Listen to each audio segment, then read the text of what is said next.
అయిపోయింది. 1.5 మంత్కి వచ్చినాను హాస్పిటల్ నుంచి డైరెక్ట్. ఇంకా రూమ్కి వచ్చినా పర్లేదు అంటే ఇక అడిగినారు ఇంకా ఏమైంది ఎందుకు ఇట్లా అవుతున్నావు అని. అంటే చెప్తే నమ్మరు. ఇప్పుడు ఎవరు చెప్పినా ఏమనుకుంటారు, వెళ్ళిపోవాలి, ఇద్దరు కొంచెం పిల్లలం కదా, వెళ్ళిపోవాలి అనుకుంటున్నారేమో అనుకుంటారు అందరు. అంటే హైదరాబాద్లో ఉండొచ్చినారు కదా, ఉండలేరేమో అన్నట్టు అని ఎక్స్పెక్ట్ చేస్తున్నారు. కానీ మాకు అక్కడ ప్రాబ్లం అవుతుందని ఎవరికి తెలియట్లేదు. మీ పెద్దత్త వాళ్ళ కూతురికి తెలుసా? తెలుసు. ఓకే. తనకు ఒక్కదానికి తెలుసు, ఎందుకంటే చూసింది కాబట్టి తను. సరే అని చెప్పేసి సైలెంట్గా ఉన్నాము. బట్ అయిపోయింది. అప్పటికి మా అత్త నాకు ఆల్రెడీ ఫోర్స్ చేస్తుంది, ఏమని అక్కడ వెళ్ళి పనుకో, ఇక్కడ వెళ్ళి పనుకో, పైసలు వస్తాయి, నువ్వు ఇక్కడ ఇట్లా జాబ్ చేసుకుంటే నీకేం పైసలు రావు, అది ఇది అని మా అత్త చెప్తుంది. నాకు ఇష్టం లేకున్నా కూడా పోపు. కూతురు, తన కూతురు ఉంది కదా మీ అత్తకి, కూతురున్నా సరే ఒక అమ్మాయి మీద ఇట్లాంటి ఎట్లా వేస్తారు అసలు ఈ సమాజంలో? నిజంగా ఈ మాటలు వింటుంటే ఇంకా ఇట్లా ఇప్పుడు కూడా ఇట్లాంటి వాళ్ళు ఉన్నారా? మహా అయితే 4 సంవత్సరాలు అయి ఉంటుంది జరిగి. ఇంకా అట్లా మాట్లాడుతుంటే దాని తర్వాతనే ఈ ఇన్సిడెంట్ అయింది. ఇంకా వచ్చిన 1.5 month తర్వాత రూమ్లో ఉన్న ఒక 10 days ఏమో ఉండుంటా అంతే. మళ్ళీ సెకండ్ టైం కూడా మళ్ళీ అయ్యింది. మా తమ్ముడు రెండో పెద్దనాన్న వాళ్ళ కొడుకు.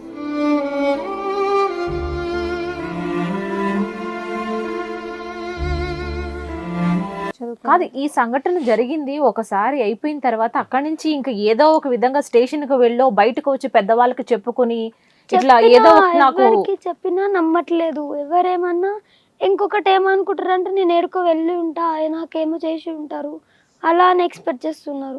ఎందుకంటే మా వెనక మొత్తం చెట్లు అవే ఉంటాయి. వెనకాల మాట్లాడడానికి కూడా ఎవరు లేరు కాబట్టి ఏదైనా చెల్లుతుంది అని చెప్పి వీళ్ళందరూ మేబీ అనుకుని ఉంటారు. నువ్వు అక్కడి నుంచి వెళ్ళిపోవాల్సింది కదా. అంటే సెకండ్ టైం అవుతుందని ఎక్స్పెక్ట్ చేయం కదా అక్క. ఫస్ట్ అయినప్పుడే అంత చెండాలం వాళ్ళ దగ్గర ఉండడమే వేస్ట్ అనిపించలేదా నీకు? అలా అవ్వడం వల్ల నేను సెకండ్ టైం ఇంకేమని ఎక్స్పెక్ట్ చేయలేను అసలు. సరే ఇప్పటికన్నా వదిలేస్తారులే లైట్ అనుకున్నా నేను. సెకండ్ టైం వరుసలు లేకుండా మూర్ఖులు అనుకోవాలి అసలు. అన్న నాన్న వాళ్ళకి కూతురు ఉంటారు కదా, ఉన్నారు కదా, వాడికి చెల్లి ఉంటది కదా. ఇంకా అట్లా ఏమీ అనలేదు. సెకండ్ టైం మళ్ళీ అవ్వడంతో మళ్ళీ ఒక 1 month వరకు హాస్పిటల్లో అయిపోయి 1.5 month తర్వాత వచ్చింది. 10 days కూడా లేదు. మళ్ళీ తమ్ముడు అంటే నీకు చిన్నవాడే కదా, నీకంటే చిన్నవాడే కదా తమ్ముడు అంటే. చిన్నోడే కానీ హైట్ వెయిట్ పర్సనాలిటీ ఉంది తనకి. ఆడికేం పోయే కాలం వచ్చింది అసలు? అక్క పిలుచుకుంటా అసలు.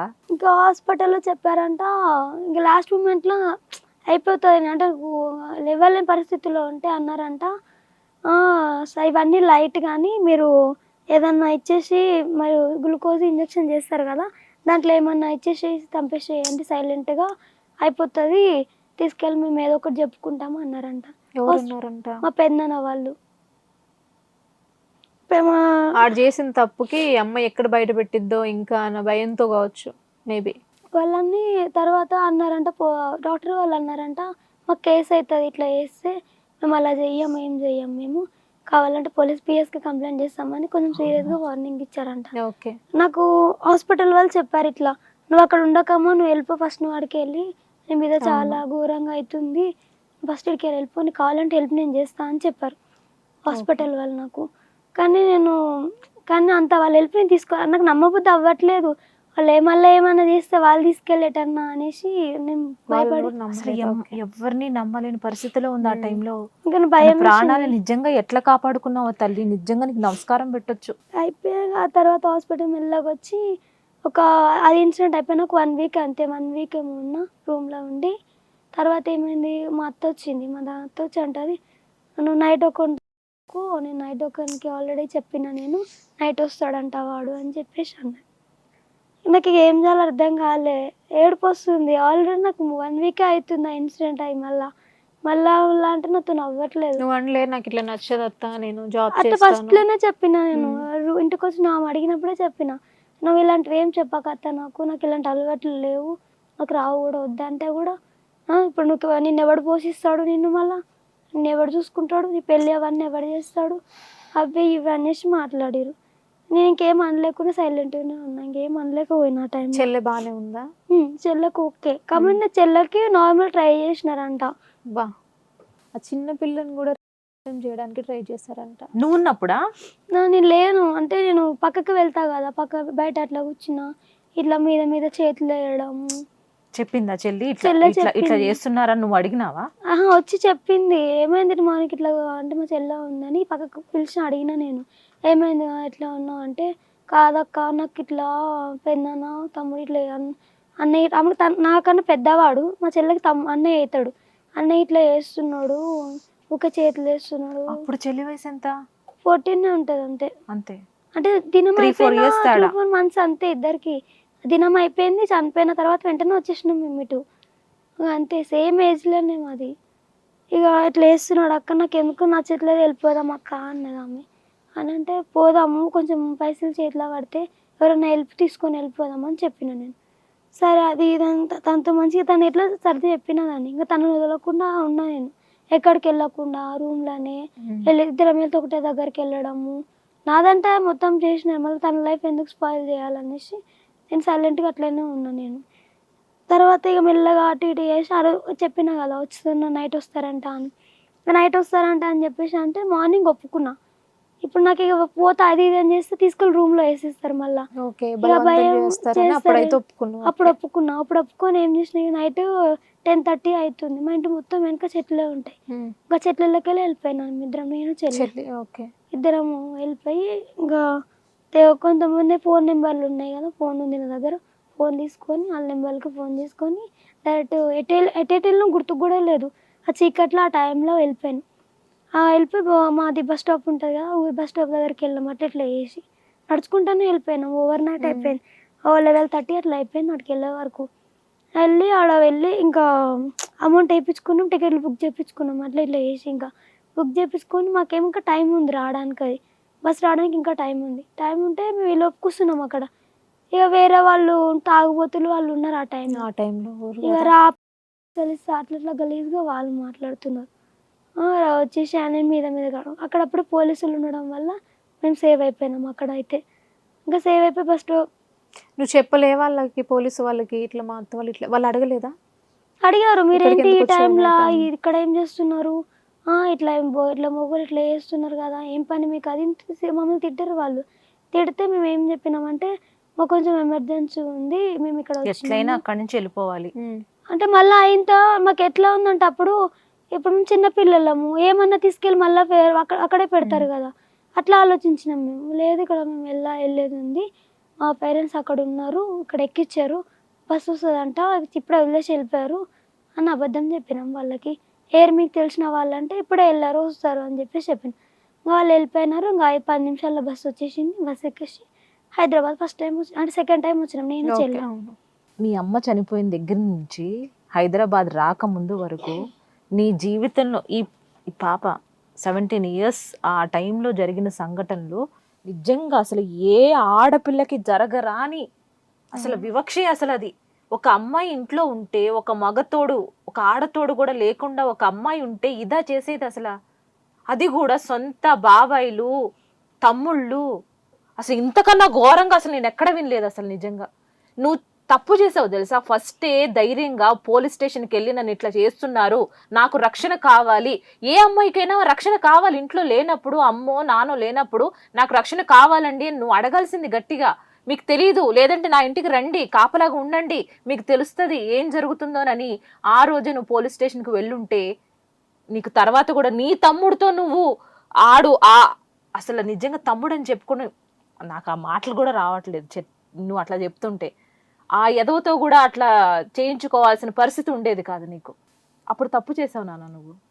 గట్టిగా నువ్వు పోలీస్ స్టేషన్కి వెళ్ళి అక్కడ కూర్చోవాల్సింది. ఆ తెగింపు ఏదో ముందే చేస్తుంటే చాలా బాగుండేది. అప్పుడు ఏం లేదు, తెలియలేదు అక్క అసలు ఏం చేయాలో మాకు ఏం లేదు. మళ్ళీ ఎక్కడైనా దొరికితే మళ్ళీ తీసుకెళ్ళిపోతారేమో అదొక్కటే భయం ఉంది మా మైండ్లో. ఇంకెక్కడ కనబడతాగా తెలిసిన వాళ్ళందరూ ఉన్నారు. అప్పుడు స్క్రాప్ కట్టుకొని బయటకు వచ్చినాం మేమిద్దరం కూడా. బయటకు వచ్చి ఏడగానే కనబడడానికి మీ పిల్లలు ఇక్కడ ఏం చేస్తున్నారు అని ఎవరైనా చెప్తే అంటే ఎక్కడ మళ్ళీ వాళ్ళకి అప్పచెప్తారేమో అని మా భయం మళ్ళీ తీసుకెళ్ళి. మరి వాళ్ళకి అప్పచెప్తున్నప్పుడు వాళ్ళకి కాకపోతే ఇంకొకళ్ళైనా పెద్ద మనుషుల దగ్గర ఎవరో ఒక నమ్మదగిన వాళ్ళు అసలు నేను అక్కడ లేను కదా అక్క. ఎవరు తెలియదు నీకు. నాకు అసలు ఎవరు తెలియదు. అమాయకురాలు చేశారా నిన్ను. నేను ఇక్కడ పెరగడం వల్ల నాకు అవన్నీ ఏం ఎటు వెళ్ళాలి, అటు ఈ గల్లీకి పోతే వేరే గల్లీ వస్తుందని కూడా నాకు తెలియదు. ఏది పడితే అది దొరికిన దారి తప్పించుకున్నాం తప్ప ఆ మూమెంట్కి మాకు వెళ్ళిపోవాలి అక్కడ నుంచి అనే తప్ప లేదు. కానీ మైండ్లో ఆ ఇంకేం టైంకి లేదు. నువ్వు పోలీస్ స్టేషన్కి వెళ్ళుంటే గట్టిగా నువ్వు నీతో పాటు నీ చెల్లిని కూడా తీసుకెళ్ళుంటే వేరేలా ఉండేది కథ. ఈ పాటికి జైల్లో ఉండేవాళ్ళు ఏదో కోర్టుల చుట్టూ తిరిగేవాళ్ళు. ఎంత మంచి ఉదాహరణగా నిలిచేదానివో తెలుసా? ఇప్పుడు తప్పు చేసిన దానిలాగా తలదించుకుంటున్నావు. ఇంకొకరికి జరగకుండా చేసేదానివి కదా. మూమెంట్లో మాకు ఏం చేయాలో తెలియట్లేదు అక్క. అప్పుడు పోలీసు వాళ్ళు కూడా అప్పుడు ఏమంటే తీసుకున్నాను ఆ టైంలో, మేము వెళ్ళేది ఓవర్ నైట్. ఆ టైంలో ఎవరైనా తీసుకెళ్ళేమన్నా వేస్తే కూడా అది కూడా మాకు తెలియదు. ఎవరిని ఇంట్లో వాళ్ళే నమ్మను, బయట అంత ఎట్లా భయం నమ్ముతా? వేసింది ఇంకా ఆ టైంలో నీకు ఏం చేయలేకపోయినావులే. పోలీసు కానీ వాళ్ళని అది కూడా చేసుండే నమ్మను. మాట మా నువ్వు స్టేషన్కి వెళ్ళి అక్కడే కూర్చుని చెల్లితో పాటు నేను ఎక్కడికి వెళ్ళను ఇక్కడే ఉంటా, కనీసం ఆశ్రమంలోకైనా తీసుకెళ్లి జాయిన్ అవును. చేసేవాళ్ళు కదా నాన్న. కొద్దిగా ఆలోచించుంటే బాగుండేదేమో అనిపించింది నాన్న. లేదండి ఇట్లా చదువుకుంటామంటే అట్లీస్ట్ హాస్టల్స్లోనైనా వేసేవాళ్ళు. సర్లే ఆ సవాస్పాలు టైంలో చేశారు మొత్తానికి. భయపడిపోయింది మొత్తం. అంటే ఎవరిని ఎదవలు. నమ్మాలని నమ్మకుండా అయిపోయింది అప్పుడు ఆ సిచ్యువేషన్లో. ఇంకా అసలు అన్నం తింటున్నారా ఏం తింటున్నారా ఎదవలు అసలు. ఈ తర్వాత వచ్చినాం అక్క ఇక్కడికి, ఇద్దరం చెల్లె నేను వచ్చినాము, ఇక్కడే ఉన్నాము. ఒక ఫ్రెండ్ అని ఒక ఆమె room చెప్పినా కదా ఇక్కడ తీసుకున్నాము ఉండడానికి అని. తన దగ్గరకు వచ్చినాము, తన దగ్గరకు వచ్చి ఉన్నాము. తనే బాగానే ఉంది, అందరు బాగానే ఉన్నారు. కానీ వాళ్ళ డాడీ మంచిగా లేడు. బా ఈడ తగిలాడా మళ్ళీ. వాళ్ళ డాడీ ఏమంటున్నాడు, ఒకసారి వచ్చి తీదని వాళ్ళ డాడీ మాట్లాడుతున్నాడు.